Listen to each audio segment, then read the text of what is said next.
Delivering the opening address of the event was President of the Cooperative Republic of Guyana, Mohamed Irfan Ali, who mentioned that it was a distinct honor for Guyana to be hosting such an event, while propagating that the theme of the event should cause each member to examine the correlation between the COVID-19 pandemic, climate change, as well as sustainable development. The president highlighted that the COVID-19 pandemic has caused a diversion from the threats of climate change, while it is also on the path to reversing significant gains achieved towards 2030 Sustainable Development Goals, especially since it has coincided with a series of storms, wildfires, droughts, etc., all of which are linked to unacceptable levels of global warming and climate change. He further stated, and I quote, "The immediate task of containing, mitigating, and eventually eradicating COVID-19 must not force us to ignore the challenges of protecting the environment and the need for collective action." End quote. Resources allocated for climate action and advancing progress for the achievement of the Sustainable Development Goals have had to be redirected to combat this pandemic.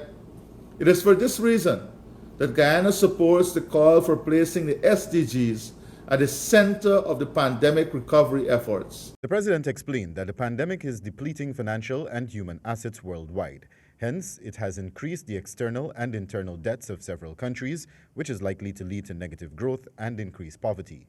As a result, he mentioned destruction of the world's natural resources will be a likely outcome.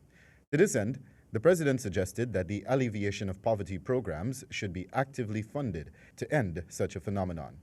He further spoke to Guyana's vulnerability to the effects of climate change and how the country has already been impacted, such as the flood of 2005, which eroded at least 60% of the country's GDP, intense rainfalls and droughts in hinterland communities, and the likes. In this regard, I wish to highlight the role of Guyana's low-carbon development strategy.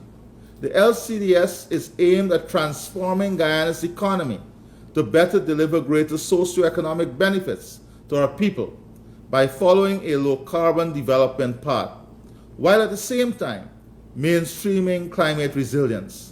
And I quote, "As chairman of the Group of 77 in China, I call for greater access to climate financing for developing countries. Many developing countries, due to high indebtedness, are constrained in their efforts to generate sufficient resources towards achieving the 2030 agenda.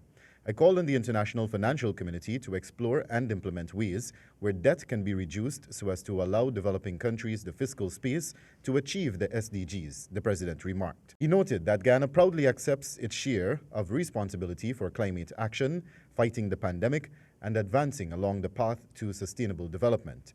In this regard, Guyana's forest resource is one of the principal natural assets which can be utilized to generate the revenue needed for the growth and development of the country. We can maintain our forests to help in the global fight against climate change if we receive adequate financial resources, especially during this era of COVID-19. Wendell Badri for HGP Nightly News.